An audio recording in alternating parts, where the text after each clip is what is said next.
Imagine a continent scarred by the horrors of war, trembling under economic collapse, and teetering on the edge of political chaos. A place where millions mourn the dead of the Great War, yet the shadow of another conflict already loomed on the horizon. This was Europe between the wars, 1919 to 1939, a decade of lost dreams, shattered empires, and rising extremism. This is the story of a century that seemed to slip through our fingers, a period that history almost forgot, the lost century. Picture Europe in 1919. The streets of Berlin and Paris are filled with rubble, the echoes of artillery still lingering in the air. Factories lie in ruins, and soldiers return home to grief and poverty. Across the continent, monarchies have fallen. Borders are redrawn, and entire empires vanish almost overnight. In cafes of Vienna and London, intellectuals debate the future, while ordinary people struggle to survive. Cities glow with flickering neon as jazz music spills into the night. Yet outside, farmers and workers face inflation, hunger, and uncertainty. The world feels both modern and fragile, alive with creativity, yet trembling on the brink of chaos.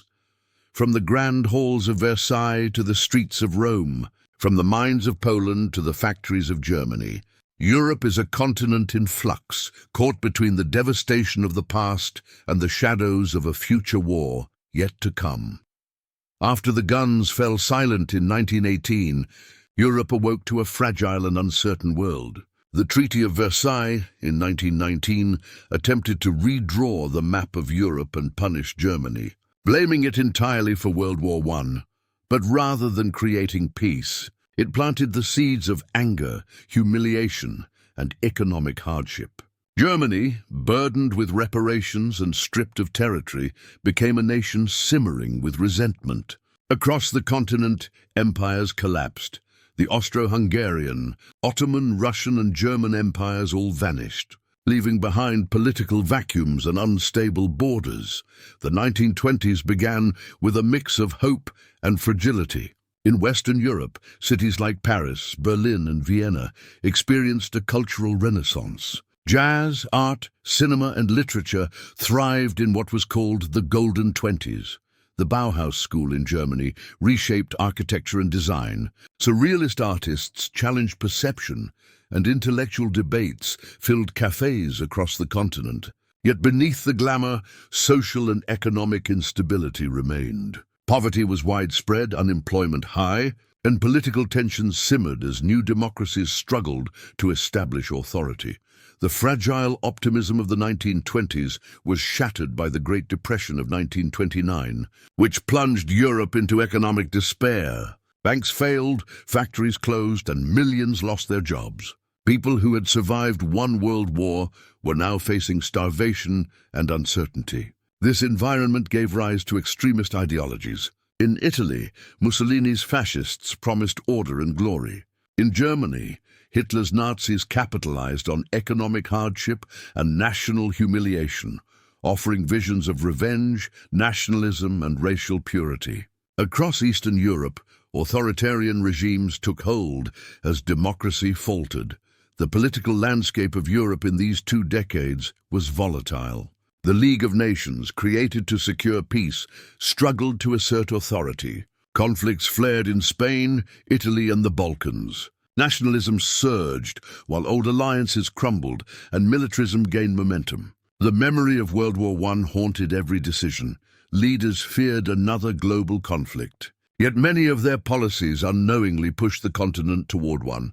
Amid the despair, Europe was also a laboratory of innovation and culture. Modernist art and literature questioned traditional norms. Cinema became a global medium, influencing thoughts and emotions. Scientific discoveries, from quantum physics to medical advancements, reshaped the way people understood the world. These decades remind us that even in hardship, creativity and human intellect endure. By 1939, Europe was on the brink. Germany rearmed aggressively, annexed Austria, and eyed Czechoslovakia. Italy invaded Ethiopia. Spain descended into civil war. Diplomacy failed to contain ambition. The continent that had once dreamed of peace after World War I was now hurtling toward another, even more catastrophic conflict. The lost century, as historians call it, was more than economic despair, political extremism, or cultural upheaval. It was a time when the hopes of millions were crushed, when democracy seemed fragile, and when the lessons of the past were ignored. But it was also a period of resilience, of invention, and of humanity's enduring spirit in the face of adversity.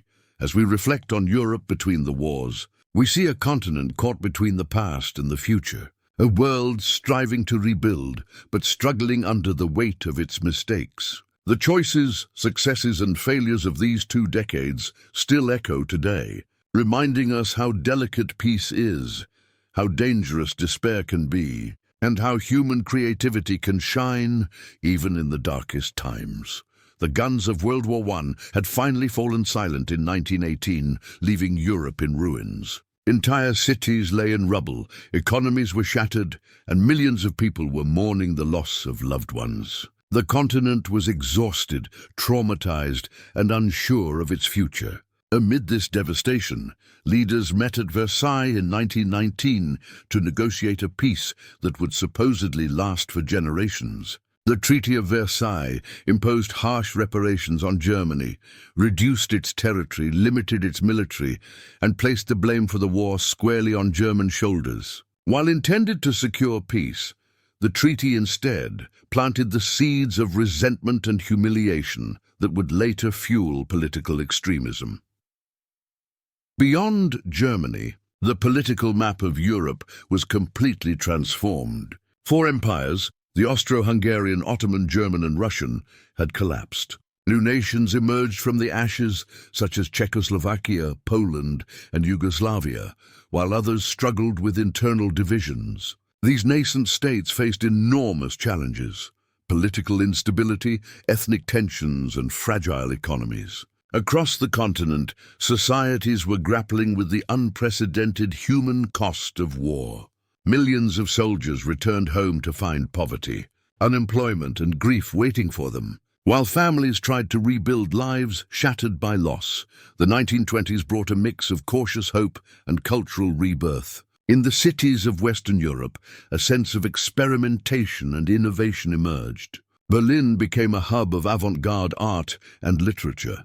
Vienna thrived with intellectual debate, and Paris was alive with the energy of jazz and surrealist movements. The Bauhaus school in Germany revolutionized architecture and design, reflecting a new desire to break from tradition and embrace modernity. Cinema, literature, and music flourished, offering a sense of escape and renewal. Yet beneath this cultural renaissance lay deep economic inequality and social unrest. Rural communities struggled with poverty. Industrial workers faced harsh conditions, and political divisions began to surface in parliaments and streets alike. Economic fragility reached a breaking point with the Great Depression of 1929. The global financial collapse devastated Europe. Banks failed, factories closed, and millions lost their jobs. Families went hungry, savings disappeared, and despair became widespread. This economic chaos proved fertile ground for extremist ideologies. In Italy, Benito Mussolini had already established a fascist dictatorship, promising order, national pride, and a revival of Italy's former glory. In Germany, Adolf Hitler and the Nazi Party rose to prominence, exploiting national humiliation, economic misery, and popular fear. Across Eastern Europe, authoritarian regimes gained power, often replacing fragile democracies with centralized, oppressive governments. The interwar period was also a time of fragile diplomacy. The League of Nations, formed to prevent future wars, struggled to enforce its mandates. Its failures were clear when Japan invaded Manchuria in 1931 and Italy conquered Ethiopia in 1935, aggressive actions that went largely unchecked. Meanwhile, Hitler's bold moves, including the remilitarization of the Rhineland in 1936 and the annexation of Austria in 1938, revealed that authoritarian leaders could expand territory with impunity. further destabilizing the continent. Europe seemed caught in a cycle of inaction, where fear, indecision, and appeasement only emboldened aggressors. Yet the interwar years were not solely defined by despair and political upheaval. They were also a time of extraordinary creativity and intellectual advancement. Modernist art, literature, and music challenged traditional norms and offered new perspectives on human experience. Scientific discoveries, from Einstein's theories of relativity to breakthroughs in medicine, reshaped the way people understood the world. These achievements remind us that even in periods of hardship and uncertainty, human creativity and innovation persist. The turning point in this lost century came in the 1930s, as Europe moved from fragile stability toward inevitable conflict.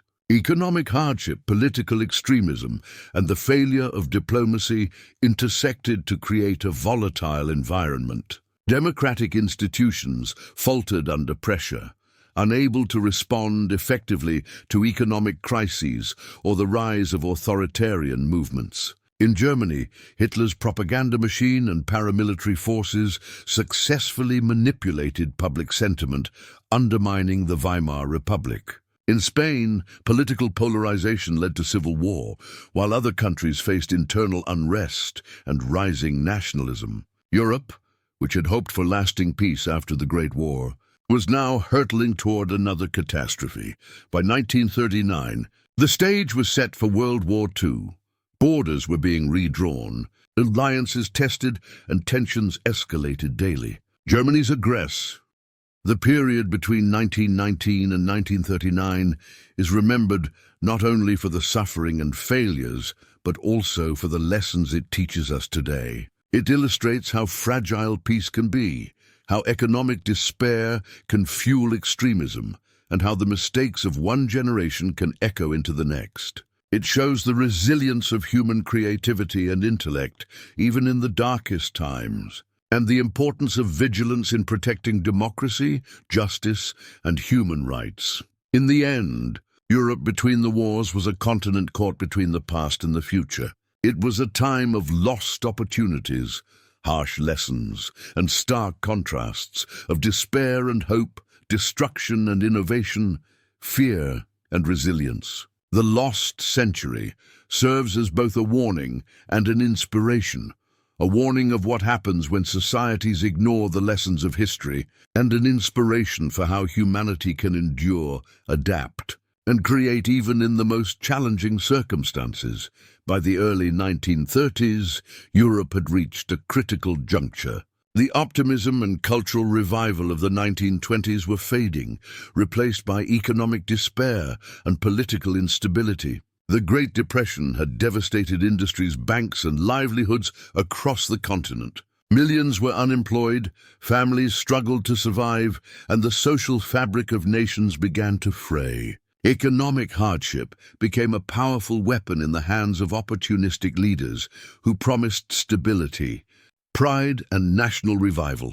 In Germany, Adolf Hitler and the Nazi Party exploited the humiliation imposed by the Treaty of Versailles, using propaganda to galvanize public anger and resentment. The fragile democracy of the Weimar Republic could not withstand the pressure of political extremism, economic collapse, and social unrest. Similarly, in Italy, Mussolini's fascist regime had already demonstrated how authoritarianism could thrive under fear and uncertainty. Across Eastern Europe, other authoritarian governments consolidated power, often replacing democratic institutions with centralized, repressive regimes.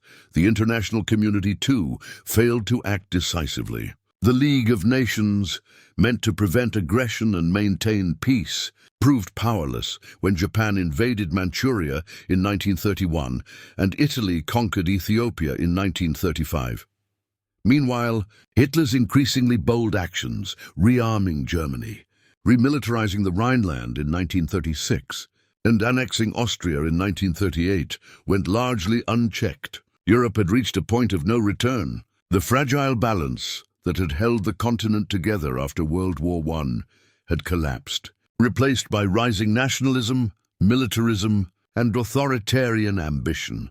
This turning point was more than just political maneuvering, it was a moral and social crisis. Democracies were failing, extremism was rising, and the lessons of World War I were being ignored. What had begun as cautious recovery and experimentation in the 1920s had transformed into a countdown to war. By the late 1930s, Europe was no longer a continent slowly healing from one catastrophe. It was a powder keg ready to explode. In hindsight, this moment was the decisive crossroads of the lost century. The choices made or avoided during these years sealed the fate of millions. The fragile hope of peace, the creativity of the interwar period, and the ideals of democracy were overshadowed by fear, aggression, and unchecked ambition. Europe's turning point between the wars reminds us how quickly progress can unravel when economic despair, political extremism, and moral hesitation intersect. As we reflect on Europe between 1919 and 1939, we see a continent caught between hope and despair, creativity and destruction, peace and war. The lost century was not simply about political failures or economic collapse.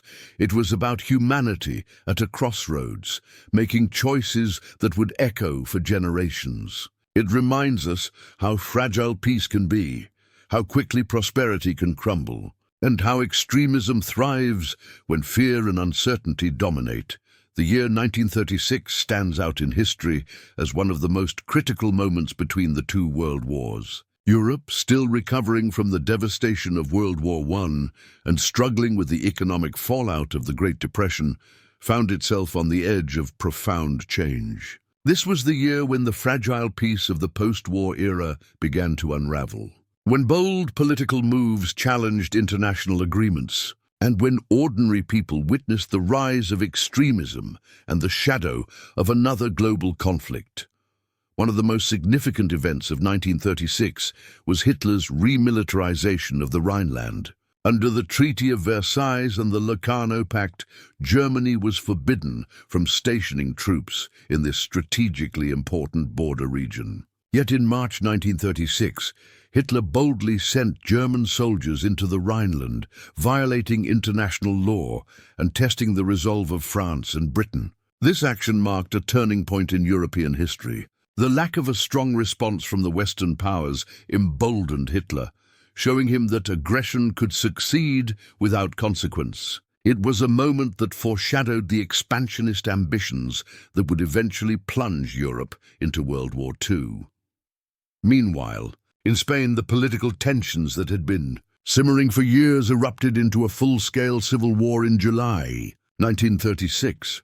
The Spanish Civil War became more than a national struggle. It was a proxy battlefield for competing ideologies. On one side stood the Republicans, supported by socialists, communists, and liberals who sought to preserve democracy and social reform. On the other side were the nationalists, led by General Francisco Franco, backed by conservative factions and increasingly supported by Nazi Germany and Fascist Italy. This brutal conflict would last 3 years, leaving hundreds of thousands dead, displacing millions, and serving as a grim rehearsal for the global war to come. Culturally and socially, 1936 was a year of contrasts. In Berlin, the Olympic Games became a stage for both celebration and propaganda. The Nazi regime sought to showcase Germany as strong, modern, and unified, masking the brutal reality of oppression and persecution behind a carefully crafted image. Athletes from around the world competed, including African-American sprinter Jesse Owens, whose victories challenged the very ideology of racial superiority that the Nazis were promoting. The Berlin Olympics reminded the world that even in politically charged times, human achievement and courage could shine through.